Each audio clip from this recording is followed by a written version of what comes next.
Hey, what's up, y'all? My name is Tom Misery, watching my channel Misery 14, and I'm here doing a review of Love and Hip Hop New York, Season 9, Episode 1 and Episode 2. With the Love and Hip Hop series, I'll do a bi-weekly review instead of every week because I cannot commit to every week with the reviews. So, Love and Hip Hop will be every week. So, every 2 episodes, I will do a video. So this is encompassing episode 1 and 2, and basically the storylines continue on, so I can follow through. I'm glad that New York is back, and it seemed like it's okay for the first 2 episodes. When I was reading on the new season, it said that the last season was so boring and dry, the rating was so damn low, that they had to cut back and take it back to the basics. Some of the cast members and a lot of people unnecessary drama because that Bianca, Little Brie, and Mariah Lynn, and all this Dream Daughter. So there was a petty kind of drama that needed to be there, and it was kind of dry. So they limited those. But some of the people were still back. We still have Anais. We still have Jacquay. We Rich Dollars is still there. We got Safari. We got Joe Budden and Sin Santana are back at the show. Now they together. We have Jewels and Kimbella. They was in shows here and there. They go on and off. They left. They came back, and now they've permanent this season. Now we got Mano and his girl named Maggie. We got introduced to Mano in the second episode. No, we got introduced to Mano in the first episode. So we met him too. The only people who didn't really see these 2 episodes so far yet is Remy and Papoose, which I don't think they're gonna have that many scenes, but they will be showing up. So that's that. We still got Juju back. Got Jonathan. We have Alexa Skies in the New York season. So she came from LA. Now she's back. She's in New York. And now she's going through this whole little thing with Fetty and all that stuff. Y'all know the whole situation, so I'm not going to go deep into that. But when I explain her storyline, I'll explain a little bit more. Now, let's go off. We have Joe Budden. He started the season. Because usually sometimes we have Mona or somebody do the opening voice, and he talk about how the days change, how the rap game, how he used to be, and now, and he a working person, working man, and he used to rap, and he don't do that anymore, but now he do other businesses and stuff, so he's good. And then he just said sometimes the rap game has changed. People do more beefing and arguing and fighting than doing rapping, and it shows different scenarios of how people how a lot of rappers fall into trouble with the law too much, or mainly concerning with the Jewels case and how he's going to court cases right now, and people surviving and making them big, and co-parenting issues. Co-parenting issues and changing, and that's how he was. And he said he was gonna be him, and that's it. So it was a nice little opening number. But then we get Sin Santana. We own Sin Santana. You remember her for the season. She was ex-girlfriend of Erica Mena and everything. So we met her. She's fiery type of person, Latina and all that stuff. So she's good. She gives you entertainment. She's there, and she was Joe Budden. I guess they got together. They know each other for a few years now, and then when they got together like a few years ago, they started dating together. Now they have a son, Lexington, and I think they married. I don't know if they're still in a relationship when they married, but they together now, and they got a house together in New Jersey, and they're having a good time, enjoying themselves. I said that's a nice little house. What the hell they got there from? Like, where in New Jersey is that house from? But it's nice. But what we know is that Sin Santana feel like she's not getting the need that she wants from Joe Budden. Joe Budden's always work. He always working, and his career is popping. And she said after the baby, his career sky high rocket. But she said she enjoys that, but sometimes she misses the intimacy, the feeling for Joe Budden. And I understand that sometimes, and especially after she had a baby. So you know how she feels. Sometimes women have the baby, they go through body changes, they start not feeling wanted, especially the men's not like giving them attention as they was. Because before she said that, before she had this baby and everything, they was having sex like 5 or 6 times a day. I would say that's too many damn sex. But now she not basically hardly get anything. She don't even hardly get a kiss or sometimes from him. And I said So understand that's kind of strange. So I understand why Santana feels a certain way, because at the end of the day, sex and intimacy in a relationship is just as important in being in one. So if you get in a relationship with somebody and then you doing all this craziness and then you have kids and you get married with them and then you start changing and you just stop doing the stuff that you used to do when y'all was dating, that's caused problems, because it's like, no, you got to continue that friendship, you got to continue that courtship. You just don't stop and lose all that track because you want to do this and you got comfortable, you complacent, and that's how I feel.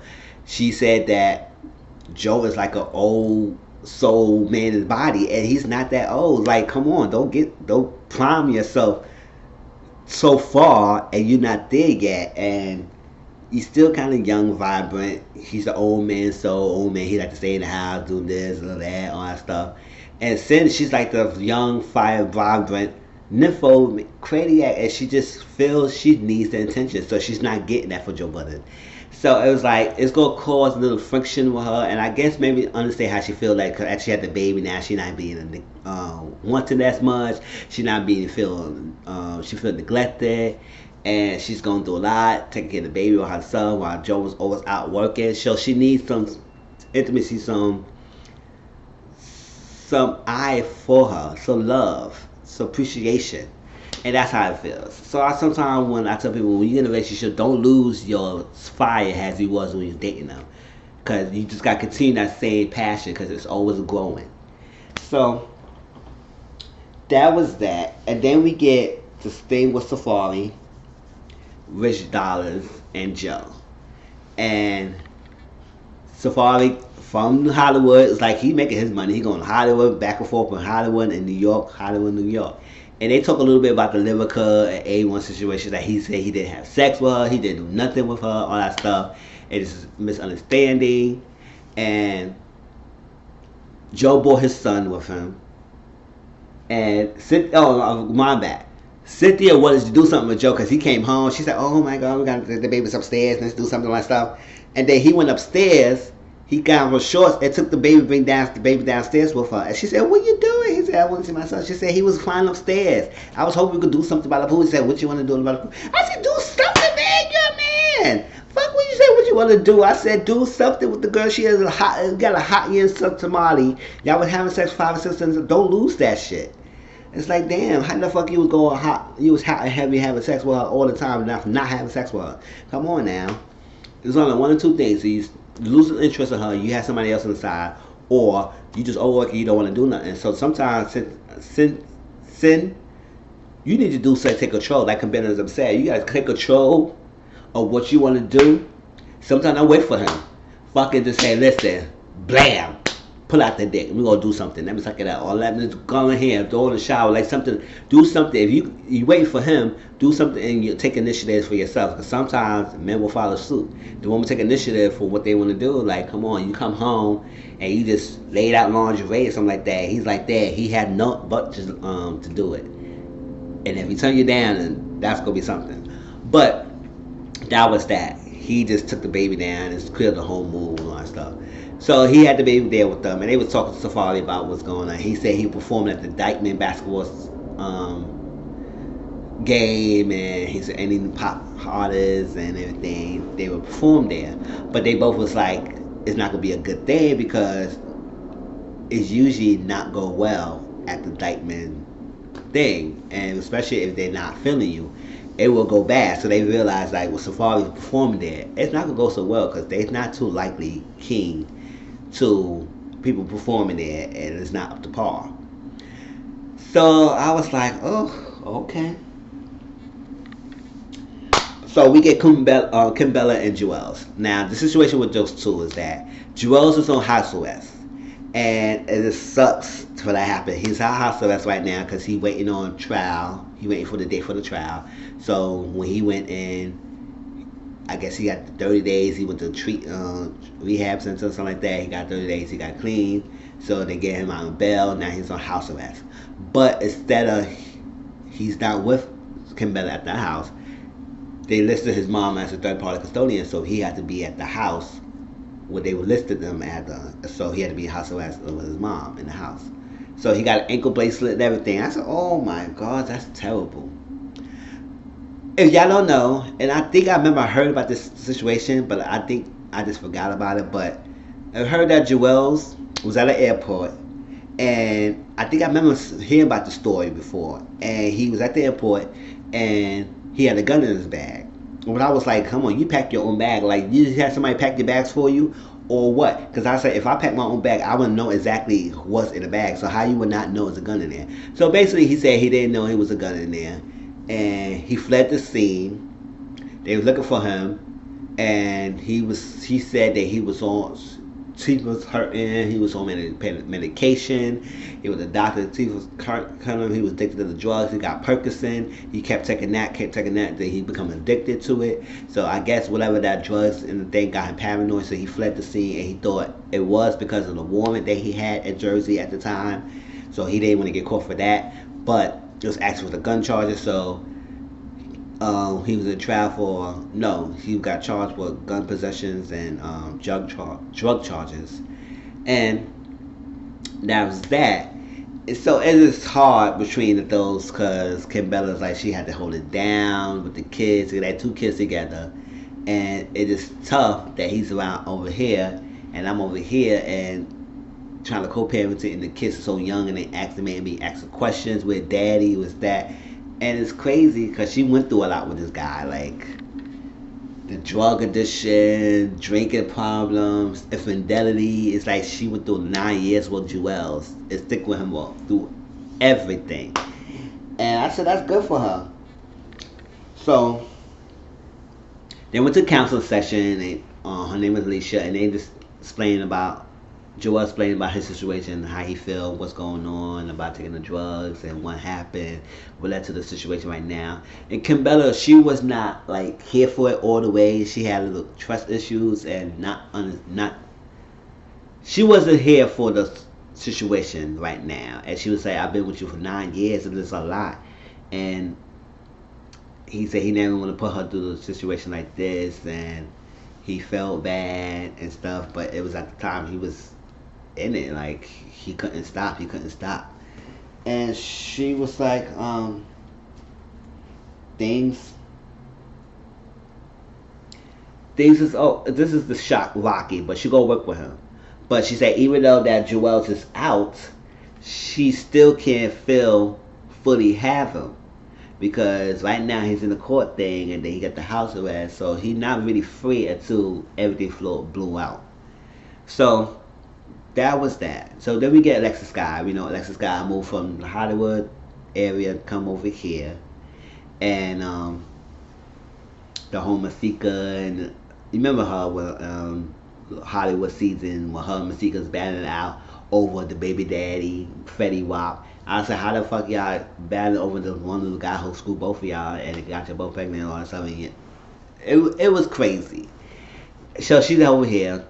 She making the music. Somebody got a hold of her music, liked her music, and want to get her signed. She gets signed as Trey. What's the name of the thing? Treyway Company, I guess, whatever it is. Navarro, I think he's part of that company. He's the lawyer, something like that. So he was there. Alexis' lawyer, and the guy, Shotty, whatever, he's there. So he want to sign her. So Navarro took the papers, got her look at the papers. She signed it, but not knowing that that same company is the same company as Fetty Wap is signed. So Fetty Wap came in. He said he would congratulate them, and before they come congratulate, the guy Shotty asked Alexis. He said, "You know that Fetty is signed to this thing," and she said, "Can you be able to put aside your personal differences and handle business when we have a business meeting and stuff like that?" She said she don't know because she said it's a lot of unfinished business between us about her, and then we all heard about the story with her baby Alea, and it's sad and touching, and that her daughter was born early, and she was like 1 pound or something like that, and she had a diagnosed with something. Well, basically, I forgot the name of it, but it's basically lost oxygen in the brain and stuff like that, fluids in the brain, so it's not developed fully. So she had to get fluids, she had to get things. But now the baby's big and healthy now. But since then, she had to go through a lot of therapy sessions, like physical therapy, speech therapy, treatment, and everything for her daughters. And she got to make sure everything from Hollywood, her medical records is transferred over because not everything was transferred and stuff. So she's trying to make sure everything's good. And the fact that Freddie is absent in Leia's life is really putting a strain to her because he didn't sign the birth certificate and he didn't want to take the DNA test at the numerous attempts of her sending him or asking him to take the test, and he did not take the test. So it's kind of strange. And she said she don't know how she's going to act when he's in the room. It's going to be unfinished business. He said when you outside the personal business and you in a business meeting, can you put your stuff on the side? She said, I don't know. So this hand walk in with Freddie Wap. Wow. He want to congratulate them. And they had a little exchange and talking, and she was kind of being standoffish a little bit. He said, you got something to say? She said she was trying to keep her cool and not flip out because after she just had a talk with her, I guess her new boss or something like that, about it, she was trying to go off. But they did talk about a little about that, and they said how you know about Leia, how you was not reaching out, how you wasn't there. He said, I know I was at the birth. He said I had a lot of complications. She said she almost died. They both almost died giving birth and having this baby. She lost a lot of blood with the baby and stuff like that. So he said it was there. But after that, you haven't speaking for months now, being ghosting her, and now you just came out and you will congratulate her. It's like, so she feels type of way. It's like she said she don't need no child support. She just need a lady to have a father in her life. And the fact that he's not around like that is tough for her to go through everything. But glad that Alexis got her mother, her grandma, because she said her grandma raised her, and her grandma's like a Leia like her own. Like she said, forget about you, Alexis. This baby is my baby. It's not yours. She could stay with me. Her grandma said, Leia could stay with me. You could go what you do what you got to do. But she not going anywhere. She staying with me. And she said, no, grandma, it's my baby. Stay with me. That grandma said, hell to the no. But she got support system because she don't have a lot of family in New York and everything. And so her support is her grandma, and her grandma has been there taking care of Leia. It's like Leia's her own. Especially when her grandma lost her husband and her sister, who was close to her, so she needed somebody to feel the love, and she glad that her grandma's there. But there was a little exchange back and forth, and Freddie said I was there, but I said you there, but at the same time you just left her after you finished the thing. You was there for the baby was born, everything, but you didn't sign the birth certificate, and it's like, so you claiming that it's not yours, and you don't want to take it because somehow she said that he thinking that Solucci is the father of the baby. I said whatever. She wanted to take the DNA test to prove it. So why not do the DNA test to clear your name and everything? And if it says so, take care of your baby. Your baby needs you now. But the grandma was right. He said, if you want the father of the baby, they got to be consistent. So if he's not consistent, ain't no such thing even has his baby in the life because you don't want him be in and out the baby life. That's not healthy. That's not known. So you got to figure that out. Which is true. That is true. You got to figure that out. You don't want the baby in their life. Freddie Wap, he's not going to be consistent, especially he's not there for his other kids like that. So, knowing that, he still had a baby under him, so you understand the reality that he's going to be doing. So, I wish Alexis the best. And now, she said she want to get more things together and all about concerning Leia, just securing the bag. And remember, she got out that meeting. She said, okay, it is what it is. Got out the meeting and left. And she then blew up. She said, whatever. Left because she had to take care of Leia. Now, she said she wanted to sit down with Freddie. So Freddie told her to go to the studio session. She went to the studio session and waited, and he did not show up. See, that's the type of disrespect like that. You called together, you talk about it, you want her to come to meet you at a studio session, and you do not show up. That's really shows how you fucked up and how you don't care about the baby or whatever, or Alexis like that. So you would show up at the studio session. I said, that's okay. We could have had a FaceTime and talk this on the phone. Why the fuck I didn't show up? And you're not going to show up. I said, that would get me pissed off too. But Alexis, do you believe you and your lady? You got your grandma by your side. Do what you got to do for your daughter. Because at the end of the day, he's not going to be around. He's not going to be consistent. He's going to be inconsistent with the baby life. So you don't want that happening. That's even worse. And not being able to pay. That's even worse than him being absent. Because if he being absent, the baby just could go up and know that the father's not around and say whatever. But person coming in and out, that's not consistency. And that will hurt to damage the baby. Now, So we get Mano and Maggie. So we met Mano. You know, he's been out for music scene for a while now. He was in jail for a few years. I forgot what he went to jail for, but he was in jail, and now he's out. And he said he's performing again. 2 years ago, at that place he was performing at, there was a shootout going out, and somehow the bullet caught his girlfriend Maggie leg. She got shot, hit with a bullet.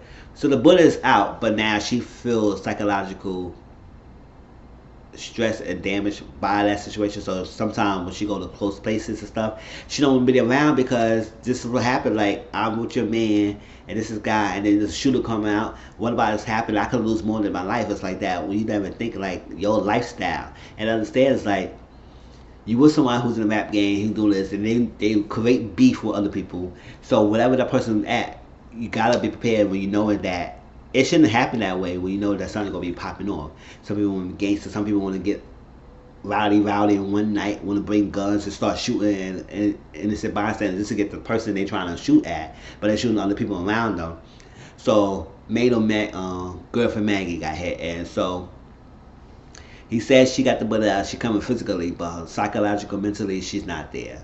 So she going with that, and hopefully that work it out with those two, because I can imagine how you go through a traumatic event like that and feel some type of way, and don't feel like you don't want to be around areas like that. You don't want to feel like you want to be in concerts. You want to feel like something like that, or large closed spaces, because you know anything can pop off.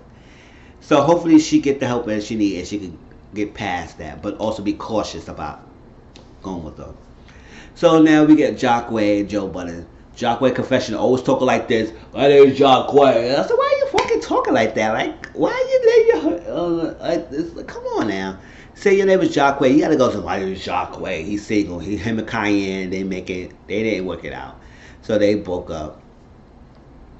And they was talking, and Jockway asked Mano about his girl, and that's what he's explaining about her mentality and how she don't feel safe about going to events, and he trying to work with her and all that stuff like that. And Jockway mentioned that he was with Safari at that event, because Safari said that at all that craziness, we had the whole scene, he was walking with his two dudes and all that stuff, getting vague, taking pictures with the females, all that stuff. No, he wasn't even taking no pictures on male and all that stuff like that. But he was doing all that, and it didn't turn out right. Just like Mano and Joe Budden said, it was going to be terrible. And it was terrible. I guess it got viral. It got an internet that he was cussing them out. All that stuff. People was booing him, throwing things at him. And he was saying, oh, y'all know y'all going to want to be with me. Y'all want to fuck with me, all that stuff. Y'all dream about me. And I was like, wow. So it didn't go well. So he was like there. He said, what happened? It's like, yo, they was going off. And he was saying some things about them and stuff. And Mano said he kind of confused, which I understand him, totally understand where Mano was coming from when he said this.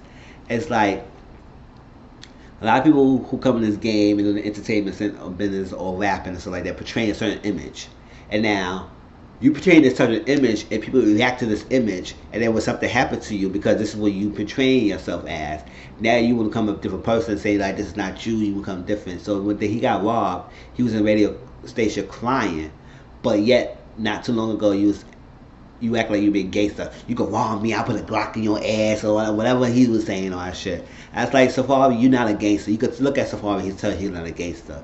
He's a pretty boy, whatever, all that stuff like that. He's somebody looking for love who trying to portray something that he's not. And you're not that type of person. So why you rapping about things about shooting somebody? Why you rapping about things about fucking somebody up or whatever, all that stuff? But then something happened to you, you want to trade that. So stay in one lane. Either be gangster and stay gangster and gonna be gangster all the time, or not be gangster and be somebody else, and you can still make it successful but not having an actual gangster image. And it still sucks that a lot of new artists like Tekashi 69 or whatever, Bobby Shmurda, all that stuff, come out, feel like that the gangster image is what make them successful. In parts it can be, because a lot of young people look up to them and all that stuff, and they feel like that gangster shit is what it is what it's about. But at the same time, people go follow through with your image, and that's what you're portraying, and that's what you're doing. They gonna act upon it. So yes, they gonna come up to your spot. They gonna do this. They gonna all that stuff. You gonna go to jail. People gonna take you take you as a gangster, and now all of a sudden when you're in trouble, when you're in jail, you start snitching, then you becoming, you're not gangster anymore, you're not this, but you wasn't saying all that before you got in trouble, before you got arrested, before you had all these issues going on. So, like Mano said, pick a side and pick what you want to do. If you want to come out of the scene and be act a gangster, be prepared when people treat you like one, and don't cry wolf when stuff happens to you. So like that. So pick a struggle. That's what Mano said, and I like that. Now, then we get Sin and Kimbella and Alexis were sitting together. They had a mommy's day out, and Kimbella said she needs that. And no, Sin said she needed it. Sin Shivani knows there. And Kimbella said, I'm glad you took me out. I needed that. And it was crazy what's going on with Jewels and how's the situation going on. There's court cases moving around our family, and it's the unknown and stuff like that. Sin is always like she needs to get fucked. She needs sex with her man. He not showing her any attention. And that's what they say. Sometimes you need to do something to take control and just do what you gotta do. And that's what I said earlier in the video. So she said she gonna do that. Now Alexis talk about her with her Freddie and how he's not there, and you just gotta do what you gotta do as a single mother, single parent. So they had a little scene. So it was nice. So Safari went to talk to Joe. And just like the same thing Joe, I told y'all earlier in this video just now, not too long ago, about the Safari situation. Joe told her, it's like, what you said, like, what exactly? And you can't do some things. You have to stop portraying yourself as a certain way and then do something different. And he said, what the hell are you doing performing at this Dykeman basketball show when you know your audience is mostly female? Dykeman, they ain't gonna care about you in a basketball game, it's free or something, and mostly males, so I know most females there, and your audience is like that, they ain't gonna care about you performing like that, especially they think you gangster and shit like that, and they feel you weak, and you're not all like that. So yes, they're gonna be booing you and shit, and they're gonna go well. So what you think? And you saying, you know your audience is mostly female, so that stuff like that, so why you not gonna cater to performing events where you know you'll get the most revenue for? It's like, you gotta know your audience and know who you catering to. So portraying all this gangster image, gangster rap, all that shit, and then you go to an area when you know it's like hard, rough neighborhood, and I was like, okay, what do you expect, Safari? So he was spitting the tea. He said, don't do this, and then when things happen to you, you don't get your way, you want to break down or something. So start with that. So learn yourself and do better and change your image. Basically that. So we got Joe doing this live broadcast thing, like with his people and radio show, all that stuff. And then all of a sudden, Sin said, hey, I got a question. So he said, what? And she said, I'm the best relationship you ever had. Now, I read somewhere in the comments, somebody on Twitter said, Cynthia asked that question was uncalled for. It makes her insecurity because why are you not broadcasting, asking somebody if that's the best relationship you have? You need, if that's the best relationship you ever had, and she's the best one for you, to ask validation from him to go publicly to say that you was the best and shit on other people he had been with. So I was like, oh, I understand where they're coming from. But she was saying whatever she needed to say. He said, there's no question going by. He said, yeah, you're the only one. I stuff, I love you, and I always love you. You got that nice, deep ass voice.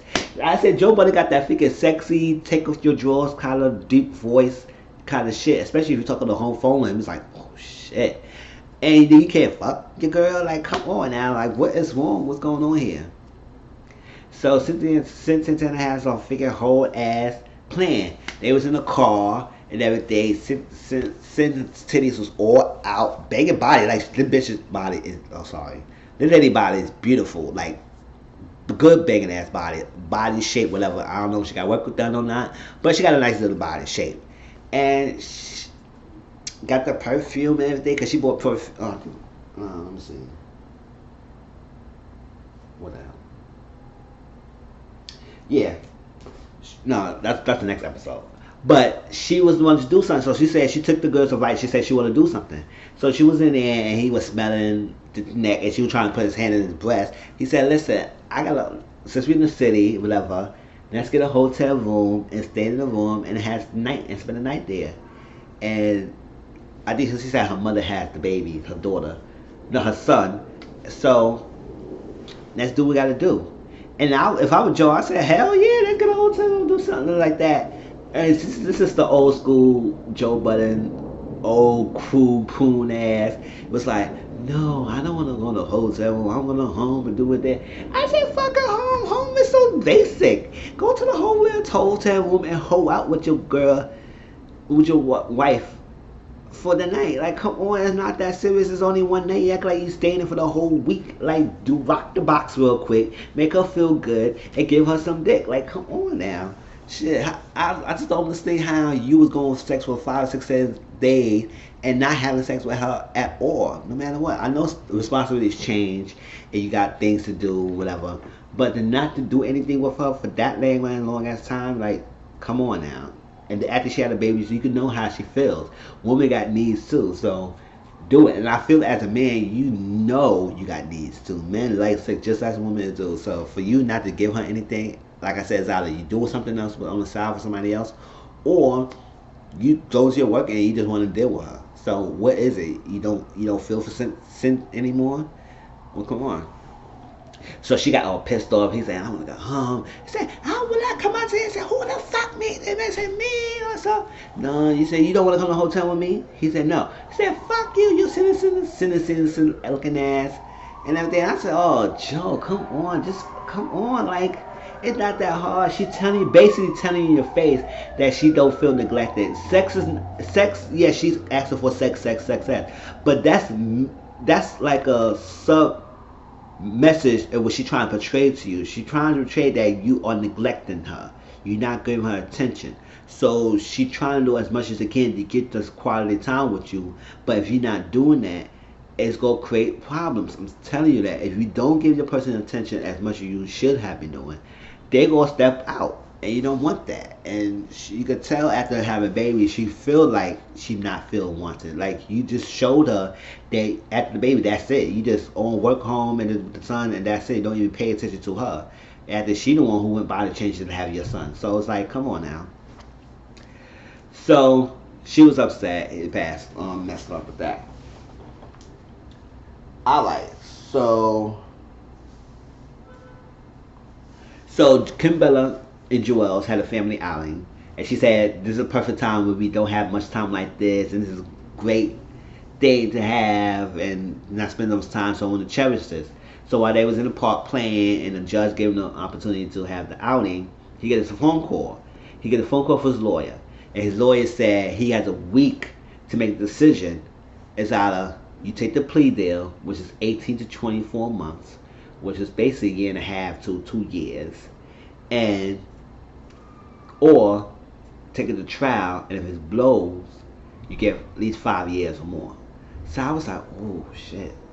See, this is tough things you got to go through this sometimes, because I had a personal situation with my brother. He was going through trial and jail and court cases, and he eventually took the plea deal because he was like, it's either that or go to trial and spend more than 50-something years. He out now. He's doing really great. He working hard. Got taking care of his kid. He just got another baby. So power to him. Like, he was focused. And when he got out, he was on a mission. He said, I'm not going back. And that's what he's doing. So, but I can understand. I cannot imagine how you be in somebody's shoes like that. It's like, you know you're innocent. You may be innocent. And you go through a trial and then something screw up and you get more wins. But if you take the plea deal, it's basically say you was guilty and you can take less charges. So he got to think about that. So talk to Kim Bella. She was like, oh my God, this is our family outing. I don't want to think about this right now. So it is tough. And she was crying and I was like, it is tough to deal with something like that. It's like, how? And then you got kids so young, and he would say he think about kids and say, yo, if I take 5 years, my kids will be like 12, 11 years old. And that's a long ass time to be away from my kids. And this is a questionable age for the children to know what's going on. Because they start knowing. 6 or 7 years old, they're not stupid. Yes, they may be young, but they start knowing what changes going on in the household. And they're going to be asking questions. And it's going to be up to the parent to answer these questions and not say, oh, you too young, you too young. No, they're going to start knowing. They're not that young now. They understand things. So you got to think about that. So continue on with that. Um, so she had Cabela said she going crazy about the decision or whatever, the talk that she had with Joel about this dilemma they having. So she went to bring Juju. Juju is a good friend. Cabela, they talking. She was there for her and had a good time. Said, no matter what, I'm gonna be there for you. She said she understands what Joel's going through because her father went through the same situation. Out of gonna take the plea. Take the thing. He did take the plea. He went to trial. They got blue and they gave him 50 their life. So she understand that. Um, yeah, Joel talked to Mano about the case, and he said he understand because Mano went through the situation himself by being in jail, and he just said about his kids, and he don't want to know his kids going so and not having their father in their life, and being upset and being mad that their father messed up for them. So that's a touchy situation because it is a lot prevalent in a lot of family households when this is happening that you have father or mother who go to jail and it just breaks the family apart. And the kids are so young growing up without the parents because the system, and then sometimes the system is broken that sometimes it takes away the families like black or Latino families more for charges that don't have to have all that years in jail, but they put them in jail because they can feel they could get on them, get away, and get this money for the system. So it is broken system right now, and there's a lot of families broken apart. So that's when sometimes it's like you gotta try to do the best that you can and not do anything to get you up to that situation. And that's why I feel like I want to do as much as I can when I would never put myself in a situation when I have to do any court time, any jail time, none of that. I'd rather have a boring life than have all this lavish life and have all these damn problems. Hell to the no. So we get Jonathan's birthday. I'm trying to wrap this up as much as I can, but hey, it's 2 episodes, so I'm gonna play. So we get Jonathan's birthday party, and he's 34, and he's talking, and he's trying to have a good party. He has a good time. He's single now. He's not with that little guy he was with last season, and he's having come fine. He was sitting down with Kimbella and Sin. Sin said she wanted a perfume because she wanted to feel sexy. She wanted her man back and all that stuff. She said, "Oh, cool." And then Kimbella was sitting there, and he was talking. And he said, I want my friends to be there, or you gonna have a problem with Gandhi or something like that. And no problem. She said, really? I don't know. But basically what this happened was, and I did remember briefly of what's going on. Kimbella was upset because Kimbella and Gandhi was cool friends. Gandhi had problems with indecent baby mamas. So apparently, of course, Kimbella, Yanni invited her to come pull up to the party to basically fight or do something to the girls. And they confronted him about it. And then when they put her in the hot seat, Yanni made it seem like she was crazy for coming up there and doing that. I think I remember seeing that. And I was like, hold up. I'm trying to remember the pieces, but it's been so long. Yeah, it's like throwing her under the bus. So they haven't been talking for a while. And she ghosted on her for years. Yanni ghosted on Cabela for years. Now all of a sudden, Kimbella had a birthday, and Yanni post a thing about happy birthday, Kimbella, all that stuff like that. Like they was cool and they were friends, and they're not cool. So Kimbella put it out there and said, "Oh, we not friends. You didn't talk to me. You didn't reach out on the song. All the song that you put in a post like is not cool." So basically, Kimbella don't feel like Yanni is genuine, and I do side eye Yanni sometimes too. So I don't know. I mean, she put an extra on 10 about the situation, about the thing. But I do feel like yes, Yanni was having a problem. She better call Kimbella to come up there to do her battles to fight for her. But it was a kid's birthday party, so maybe it was not the right part to do that there. But I know I do believe that she was invited to come on some extent. So I don't know. But that back and forth, maybe I could have sat down and talked. But she said that. Yanni only reached out to Joel family first. She didn't reach out to me first and all that stuff. And it was craziness. It was like she not reached out as much and she hadn't been supportive since everything was going crazy. I said, oh, okay. Yanni met with Juju. That's why Yanni told Juju about what's going on, like how she reached out to Joel's, all that stuff. And she said, I can't do as much for the woman who keep pushing me away. I try to support Kimbella as much as I can. I know what happened with Kimbella Joel's and the same situation that she going with Medizi. So she want to be there for her. But every time she reach out, Kimbella don't want to hear it. I said, oh, That's according to Yandy. So Juju, yeah, like that. Now, John at the same table explained that he said that he not fucking with Juju right now. I said, what happened? You Juju was cool. So what happened? So basically, Jonathan had a radio idea concept that him and Juju was to do together. She agreed, and they both agreed to it. Juju took the meeting, whatever she did. She said she took the meeting in Florida, and she got the deal, but she did the radio herself. And now Jonathan was not there, so Jonathan feels the way that she cooked the bag, he collected the money, took the concept and everything for herself. They include me and just do me a little side. I would feel the type of way too if I was Jonathan. But I would talk to Juju about it. Like, don't bring it up to everybody. And then he said she had fake ass or something. She faked that $2 bill or stuff. And she said she very secretive. She said, Cabela did say she thought that at first, but you gotta open, Juju gotta open up to you to be open up. So basically she says Juju is not that secretive unless she don't know you. She's secretive. She'll know you that she opens up when she gets to know you. So that's how it is.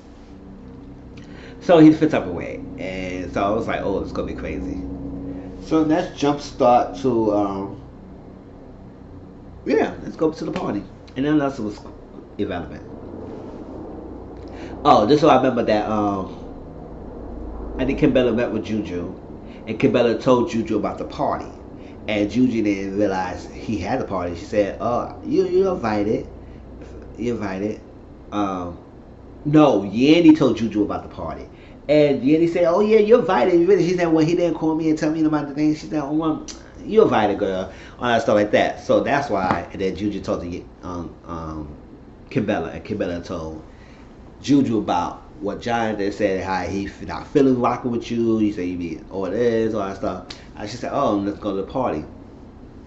So they go to the party. It was an all black affair. Sin was there. Oh, before that, Joe decided he agreed that he was neglecting Sin and he feel like he's apologized for that. So he want to feel sorry, and he realized that yes, I have been neglected her, so I need to make this right.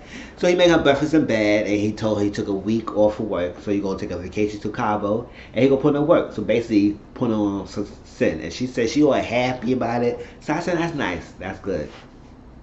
So she said her night, the last night in New York before she go on vacation with Joe. So she wanna have a good time at Jonathan's birthday party. So it was an all black affair. Here go Anais. Anais is funny. She said, Jonathan want me to come to the all black affair like it's a funeral, and I'm not having it. So I just came in like a celebration and do something for my gay husband and all that stuff. So she went in there. She did a happy birthday, Marilyn Monroe style. You know, like happy birthday to you, happy birthday, Mr. President. That's Marilyn Monroe thing, right? So she did that, and she was so funny and comical. Everybody was laughing, having a good time. She said, happy birthday. It was so funny. That was nice. It was funny. So that's the comical thing we needed, because it was so much heavy ass content and shooting and jail and all that craziness and beefing and baby mama drama. I said we need some comedy, and Annalise brought the comedy at this little bit second moment. So when that happened, Cabela and Juju came in, and Johnny was like, Juju, what the fuck is she doing here? And all that stuff, and she had to talk and craziness. Juju talked to Johnny talked to Juju, and Yanni and I used to say, don't bring this up in right now. And Juju's and he's got to start going at it. She said, you want to be classy, you know, that's not, don't be doing this, it's not classy. And I was like, oh, y'all are getting on my nerves with this. But that was that. Johnny talked to Juju. Juju said, basically confirmed one comment what Jonathan was saying, but she wanted to explain a little bit, but he was not having it. And he said, oh, you talking to them? He said, how you get this going on? Because Juju said she heard what's going on about why you feel type of way about me, and I'm keeping secret, and you didn't want to invite me to the party. She said, where you hear that from? And Johnny upset that Cabela one who told Juju about that. He said, I told you things I could find in you, and you went to go tell Juju, and I'm upset.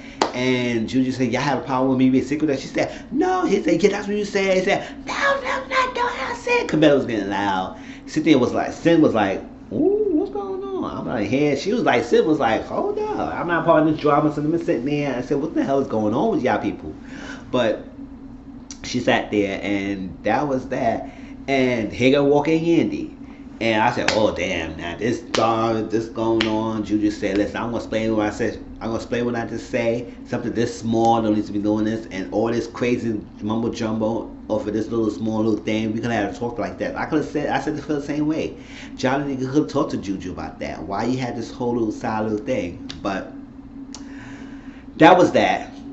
So Kimbella and Yanni they were going back and forth, and Yanni realized what Kimbella was talking about. She said, that's the issue? She said, we had a lot of issues, and this is not one of them. So we need to get this together with all our stuff and call it a day. Yanni said, Kimbella said, when you get your act together, when you know what you're going to do, you give me a call, whatever, bye-bye, boy. And it was low loud, and it's left.